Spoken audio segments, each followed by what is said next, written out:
Alors, on poursuit en cette finale de deuxième heure avec notre deuxième chronique. Deuxième de l'année, deuxième de la deuxième saison. de l'année, deuxième de l'émission, deuxième de la saison, de cette 50e saison de télévision, disons-le. Donc, on est très heureux de recevoir de nouvelles et nouveaux chroniqueurs et chroniqueuses sur nos ondes. Et aujourd'hui, eh bien, c'est Émilie Desgagnés. Oui, je prends le temps. Qui est coordonnatrice relations de presse et communication corporative du côté de Tourisme Charlevoix. Il semble-t-il qu'Émilie Desgagnés, c'est ta première présence ici sur les ondes. Alors, on est très heureux de t'accueillir. C'est un honneur. En plus, vous aviez plein de beaux chiffres pour présenter ça. Là, vraiment, ça me fait plaisir d'être avec vous aujourd'hui. Bravo pour votre longévité. Merci. Et vous me parlez à moi ou vous parlez à la télévision? Parce que... À tout le monde, à tout le monde. Parce qu'en fait, c'est comme une blague parce que la télé est née en 1974 et moi de même. Donc, voilà. C'est le même anniversaire. C'est le même anniversaire. Bon, bon anniversaire à vous tous. Émilie Desgagnés, Tourisme Charlevoix, on le disait, prend position et se commet même sur plusieurs dossiers de protection du territoire, de valorisation du milieu côté développement durable. On sait qu'il y a eu de belles campagnes promotionnelles lancées depuis les 2 dernières années, si je ne me trompe, et c'est très agréable. Tu peux nous en parler peut-être rapidement en début d'émission? En début de chronique. On a effectivement entamé un virage durable, je veux dire, majeur à Tourisme Charlevoix. Effectivement, depuis 2 ans, on parle de notre planification stratégique, qui est celle de toute la destination. C'est ce qui fait un peu la différence avec d'autres planifications stratégiques. On a impliqué des gens, beaucoup de gens là-dedans. Il y avait 800 personnes presque qui avaient participé à notre consultation publique, dont près de la moitié étaient des citoyens. Donc, on a des actions concrètes qui viennent du milieu. Qui veut quoi pour le développement touristique dans Charlevoix? C'est une année, mais on veut un développement qui est durable. Alors, on démarche dans ce sens-là et on vient de faire un grand pas en commençant les travaux pour obtenir une certification biosphère qui porte le même nom que la région de la biosphère, mais c'est pas la même chose. Cette certification est de notoriété mondiale. C'est l'une des plus importantes là, au niveau international pour certifier qu'une destination est durable ou une organisation ou des entreprises. Et nous, on vise la certification pour la destination de Charlevoix et pour les entreprises. Alors, on travaille avec la région de la biosphère pour de l'accompagnement aux entreprises. Wow. On parle d'1 an de travail quand même. Il y a beaucoup d'actions, il y a beaucoup d'objectifs, mais on est confiant. On se commet effectivement de façon très officielle avec ces démarches-là. Québec vient de devenir d'ailleurs destination certifiée biosphère. C'est logique, c'est notre voisin immédiat. Alors, on va suivre le pas là-dessus également. Bravo pour cette belle initiative. Et quand on parle comme ça de développement durable, on ne parle pas seulement de préserver l'environnement, d'action écologique, on parle aussi de connexion avec le milieu humain, avec le patrimoine, avec la communauté, avec tout ça. Tout à fait. Il y a beaucoup de pans qui sont impliqués là-dedans. Oui, avec le citoyen, on parle également d'implication communautaire, on parle d'acceptabilité sociale, on parle d'accessibilité à tous, donc tout ce qui est mobilité réduite, on travaille là-dessus aussi.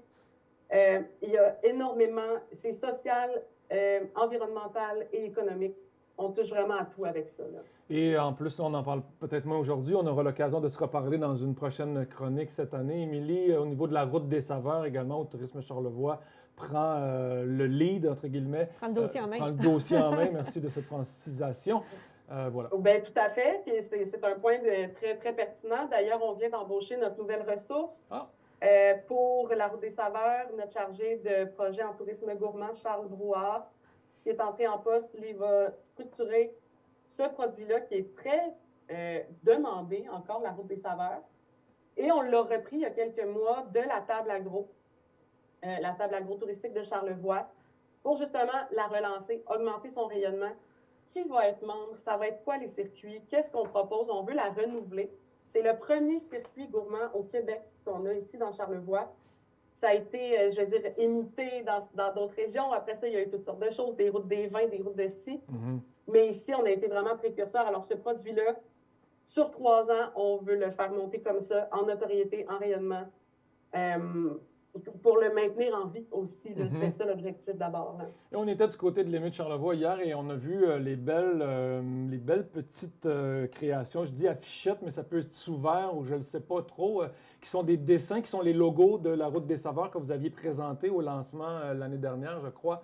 On trouvait ça très intéressant de les voir un peu partout chez Émile Charlevoix. J'ai fait « Ah, mon Dieu, c'est les... » Ben oui, c'est une de nos premières étapes, ça, des objets promotionnels dans les saveurs. On a commencé avec les sous-verts, on a des petits macarons aussi, surveillez-les chez les producteurs, transformateurs, parce qu'on a dévoilé effectivement la nouvelle image de marque, c'est très coloré, ça donne le goût, c'est assez brut aussi. Donc, la Route des Saveurs, ça va être vraiment, vraiment un beau produit, là. Et oui, première étape, ces petits objets-là qu'on trouve un peu partout, mais il y aura d'autres choses. Merveilleux. Prochaine chronique, Émilie, on se reparle de manière plus profonde sur la Parce qu'on est des gourmands, nous. Oui, on ça aime bien nous ça. intéresse. On profitera peut-être de l'occasion de faire une émission spéciale 205 Magazine sur bouffe, terroir, gastronomie. Là, c'est notre gros dada. On aime bien ça. On aurait du contenu suffisant pour une émission complète, ça c'est certain. Bon. Émilie, il y a eu plusieurs actions, plusieurs activités cet été. L'automne tire à sa fin, mais on peut encore profiter de Charlevoix automnal.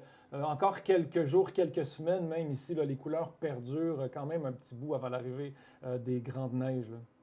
Oui, puis écoute, ça a été un très bon été. Là, on a fait un petit sondage. Il y a à peu près la moitié des répondants qui ont parlé d'un excellent été, d'un très bon été.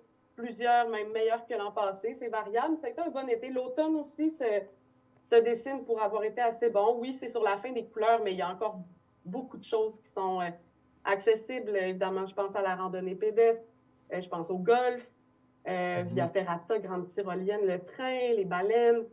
Cité Mémoire Charlevoix, tout près de chez vous, à la Malbaie, évidemment, qui est tombé dans son horaire automnal. Mais ça, pour les gens qui n'ont jamais vu ça, là, ces projections lumineuses, historiques dans le secteur de Pointe-aux-Pics, c'est entièrement gratuit. C'est de toute beauté. Ça marche avec l'application mobile et ça, c'est là pour de bon. Là. Ceux qui l'ont manqué, vous pouvez toujours y aller. Donc, plein de choses à faire encore cet automne. Et l'hiver aussi s'enligne pour être des plus intéressants. Il y a beaucoup de nouveautés cet hiver dans Charlevoix. Et je vous dirais que l'une des nouveautés qui attire beaucoup l'attention en ce moment de façon médiatique, l'intérêt de journalistes, entre autres pour Charlevoix, c'est les investissements au Mont-Grand-Fond. Cette nouvelle remontée mécanique, l'une des plus sophistiquées au Canada, qui réduira de 3 fois le temps de remontée quand même. On passe de 12 minutes à 4 minutes et demie. Oh, God! On va faire plus de pistes. Ça va faire la différence, je vous dirais. C'est un remontant qui aura beaucoup de potentiel aussi pour les piétons, les cyclistes, la raquette, etc. Okay. Fait que Mont-Grand-Fond qui se renouvelle cette année, je vous dirais que c'est une très belle nouvelle. On est content aussi. Là. Et vous, l'hiver, Émilie, êtes-vous une femme estivale ou hivernale? Un petit peu plus estivale. Moi, l'hiver, je suis plus une femme d'intérieur, une créature d'intérieur, je vous dirais. J'adore les spas qui sont accessibles à ce temps-ci de l'année aussi. On a des très beaux spas dans Charlevoix. Je suis une gourmande aussi, nos très bonnes tables. Je suis amatrice de nos bons restaurants. Je pense à l'île Mystérieuse qui a été récompensée. Hein? On vient d'en parler. Vous en aviez parlé, là, des beaux prix d'architecture, c'est pas rien. Ça, c'est un coup de cœur que j'ai, mais chacun ses goûts. Là. Il y en a qui font plus de sorties hivernales. Le marché de Noël, ça, j'adore aussi, qui est de retour à Baie-Saint-Paul. Sur la rue Saint-Jean-Baptiste, mesdames et messieurs. Oh, oui. C'est un retour. C'est un retour après plusieurs années dans la cour de l'église du Carrefour culturel. Ça faisait longtemps que c'était demandé que ça revienne sur la rue Saint-Jean-Baptiste. Alors, on est de retour à l'ancienne formule sur 2 fins de semaine. Ça, j'ai hâte. Puis ça, il y a beaucoup de gens qui ont hâte. Là. C'est quand même quelques milliers de visiteurs qui vont là aussi. Là. Bel événement. Alors, oui, on devrait avoir de très beaux prochains mois, mesdames et messieurs. C'est vrai que c'est la saison du cocooning aussi. L'automne, l'hiver, je t'accorde ça, Émilie. On a envie de se faire des bonnes bouffes, d'aller manger au restaurant, de profiter des foyers, tout ça. Oui, complètement. Moi, j'aime le contraste des deux. Avoir une grande activité hivernale, là, torride, là, avec un gros vent, une tempête. Torride. Ça, torride, ça veut dire chaud. torride. Non, mais torride, là, tu sais. Mais où t'as chaud. Ouais, ouais. Et après ça, entrer à l'intérieur avec une bonne soupe chaude, là, une soupe au repas, fondue. une fondue avec un beau feu de foyer, se mettre en pyjama puis se mettre devant un beau film. Oui, c'est le temps des fondus. Ça, c'est incroyable. Fondue chinoise, fondue au fromage. Oui. Aussi, on a tout ce qui est dans Charlevoix, boucherie chez Joe, 10 sur 10.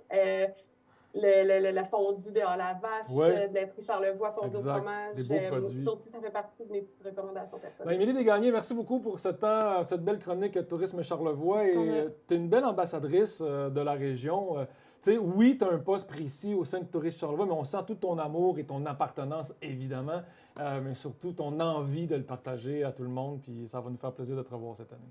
Ben, merci beaucoup. C'est vrai, j'adore Charlevoix et j'aime ça, partager cet amour-là avec tout le monde. Ça va me faire plaisir de revenir sur vos ondes quand vous voulez. Une prochaine fois, on parlera peut-être du petit concours de dessin. De Ah, Cinéma on Charlevoix n'a pas des parlé du enfants. concours On de aura eu le Cinéma temps. Charlevoix. On y reviendra. Mais, On y reviendra avec des ben, on y résultats. reviendra, Ça il est sera en bien. cours dans nos écoles, concours de dessin. Il va y avoir des belles cartes postales avec ça. On a toujours 300-400 participants chaque année au primaire et on a toutes que des œuvres d'art. Merveilleux. Ben, c'est à suivre. Nous, on en parlera peut-être rapidement. On pourra voir la vision des enfants On de pourra voir la Charlevoix. vision Ça, des c'est enfants, intéressant. évidemment. Donc, on fait une très courte pause et on revient pour clore avec vous cette grande première de cette 50e saison de télévision. Merci, Émilie. Merci tout le monde.